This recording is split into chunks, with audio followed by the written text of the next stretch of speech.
Итак, дорогие друзья, всем доброго утра.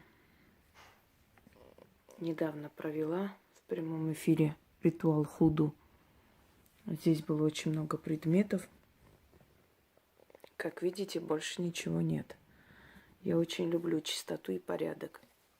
И каждый раз после ритуалов, пока я не уберу все, что принесла, не могу ни спать, ни отдохнуть, ни тем более дальше работать. Так что не удивляйтесь. У кого чисто в доме, чисто в мыслях, в помыслах, в голове, порядок в жизни, знаете это. Злые силы всегда любят грязные места, грязные тела, грязные жилища. И люди, которые не поддерживают чистоту свою, жизни, жилища и так далее. Ну, бывает, когда человек занят, это другой вопрос. Может у него быть немножко беспорядок. Но когда это постоянно, когда в любое время вы можете зайти в дом человека, у него все валяется, все на полу, туфли на столе и так далее. Есть такие люди. У таких людей и в жизни нет порядка. Если вы хотите привлечь в жизнь удачу, благополучие, то постарайтесь держать свое жилище в чистоте. Это залог вашего успеха. Духи любят, когда чисто, когда аккуратно, когда по полкам, когда все на своих местах. Они привлекаются в этот дом. На грязь, на беспорядок слетаются, как правило, не самые лучшие сущности, которые приносят разорение и прочее, прочее. Так что учтите, имейте в виду. Ну и домовые тоже любят чистоплотных хозяек. Они им помогают, защищают дом и всячески стараются привлечь в дом удачу. И если я вам даю столько ритуалов, а вы в своей жизни не уважаете порядок и чистоту, то эти ритуалы могут вам помочь ненадолго, а то и совсем не помогут. Потому что для того, чтобы духи приходили и селились в вашем доме, жили и привлекали удачу, в вашем доме должен быть порядок. Они не любят ни, скажем так, мусор физиологический, не мусор такой ментальный. Итак, поскольку я хотела вам отдать эту защиту, и поскольку мы сейчас с вами живем в такое сложное время, эту защиту можно читать для своих детей, если они в опасности, ну, во время вооруженного конфликта, либо у них опасная работа, может, они в каких-то определенных структурах работают, либо они поздно возвращаются. Это могут сделать родители, то есть начитать. Жена может читать на мужа своего, женщина может читать для любимого, сестра может читать для брата и так далее. Но желательно, чтобы человек сам прочитал перед выходом из дома. Орлиный щит называется этот ритуал. Нужно, чтобы человек вокруг себя против часовой стрелки начертил круг, то есть как начертил, повернулся, вот он стоит, поворачивается на 360 градусов и становится снова туда же, где он был, на свое место. То есть он так делает определенный такой круг защитный, чертит. Энергетический круг. Вообще круг, защитный круг, он испокон веков был такой, скажем так, принятый символ защиты. Но я вам объясняла, еще раз объясню как-нибудь. Так вот, человек стоит на месте, поворачивается против часовой стрелки, чертит так мысленно круг, повернулся, встал опять на свое место и прочитал 3 раза эту защиту. Защита «Орлиный щит». Эта защита создана на основе очень древних поверий, знаний, закавказских народов. Армян, далее лезгинов, аварцев и так далее. У них есть такое поклонение орлу. Это тотемное животное. Вообще орел, он символизирует многое. Например, в греческой мифологии орел был птицей Зевса. Зевс иногда сам превращался в орла для того, чтобы лучше посмотреть свои владения.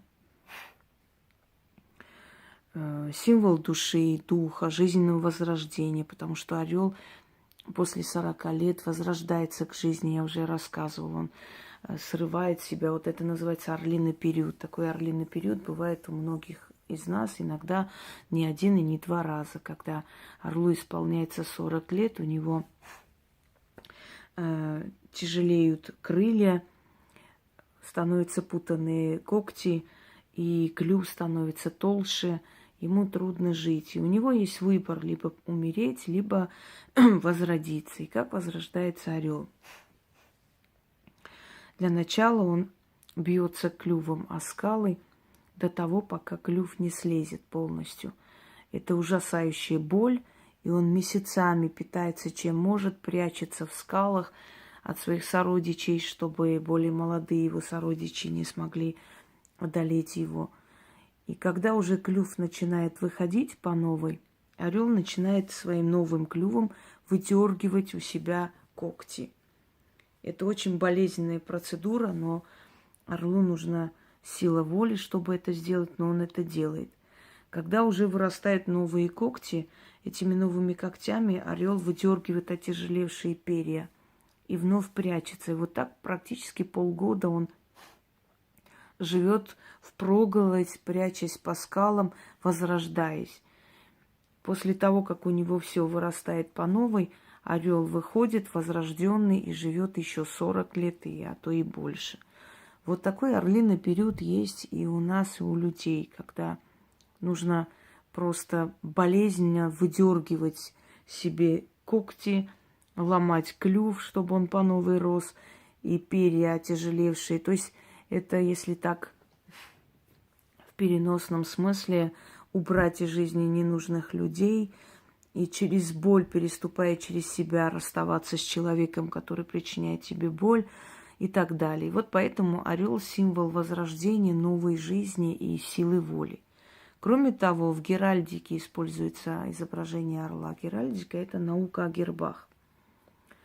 Там изображение орла используется как храбрые птицы, как символ воинской доблести. У многих народов, скажем, как бы военные,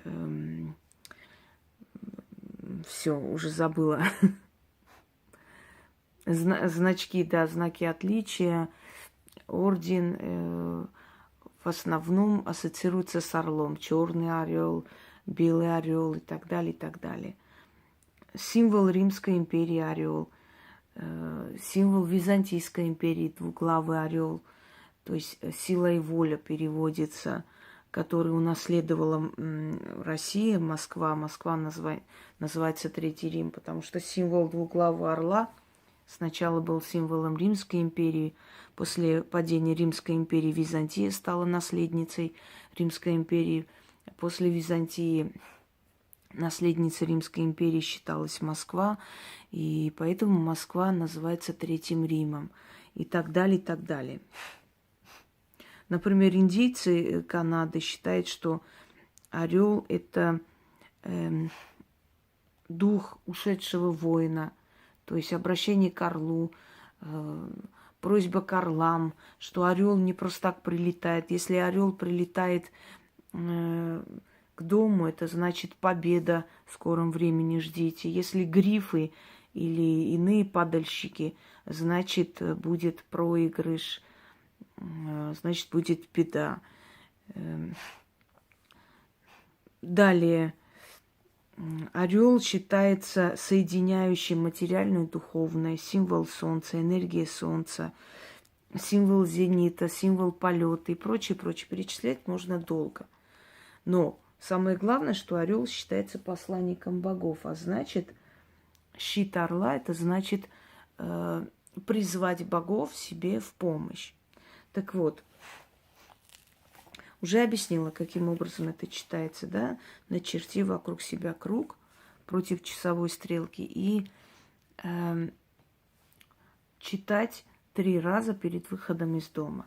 Если ваши дети находятся в опасном положении, если у вас есть люди, которые воюют, либо работают в определенных структурах, либо у них очень непростая жизнь, и вы хотите их защитить, вы можете читать для них, но оно будет действовать только в экстремальных случаях. В остальных случаях человек сам должен обращаться, сам должен просить и уважать силы, если он хочет получить их защиту всегда.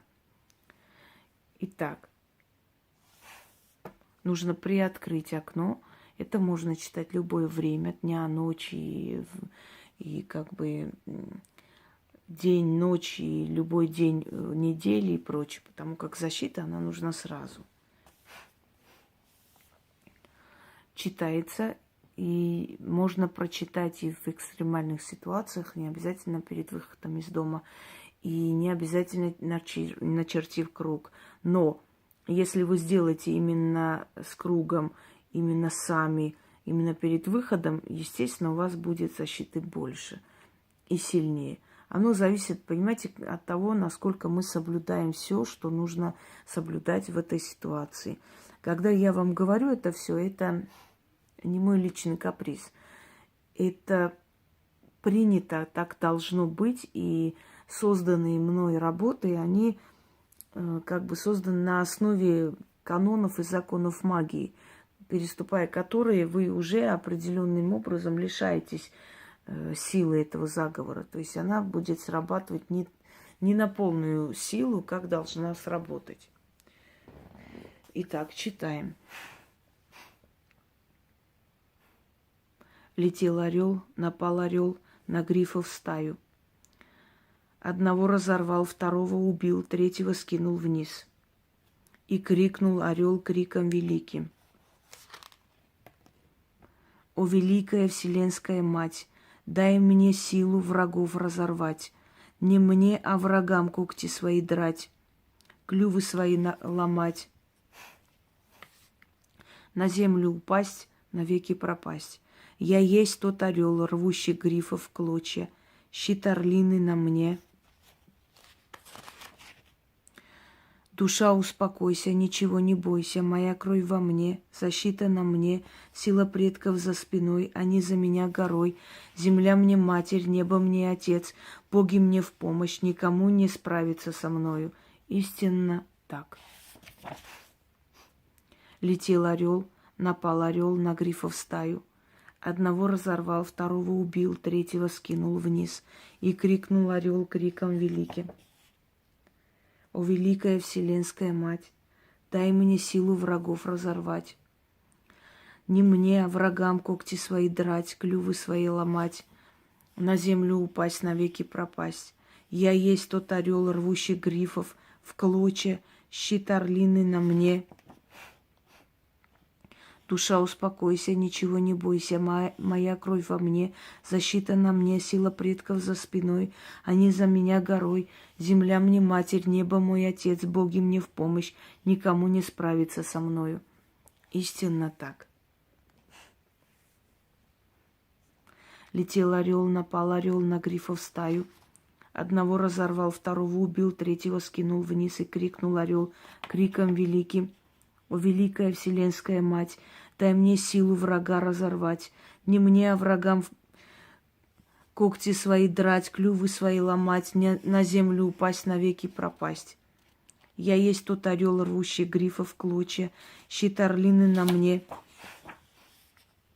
Душа, успокойся, ничего не бойся, моя кровь во мне, защита на мне, сила предков за спиной. Они за меня горой, земля мне матерь, небо мой отец, боги мне в помощь, никому не справиться со мною». Истинно так. Вот еще одна защита вам в помощь. Но я рекомендую вообще открыть, набрать «Защита ведьмина изба», сохран, ведьмина изба, оберег, ведьмина изба.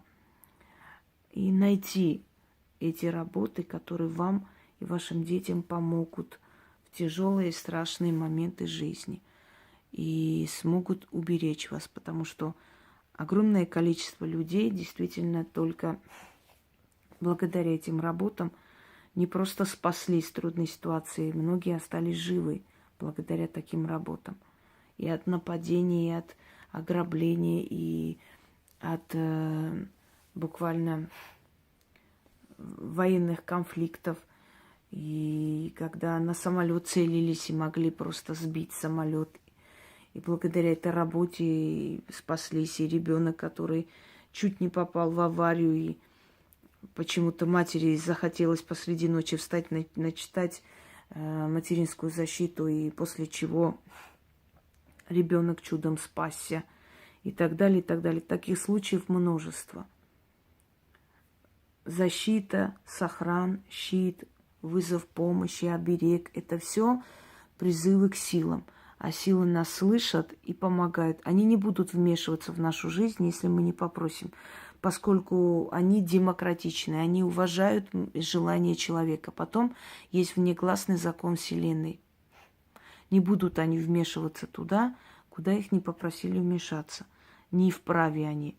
Вот тогда, когда человек попросил, тогда им дается возможность, им дается право вмешаться в вашу жизнь и помочь вам в той или иной ситуации. Всем удачи и будьте здоровы, и живите долго.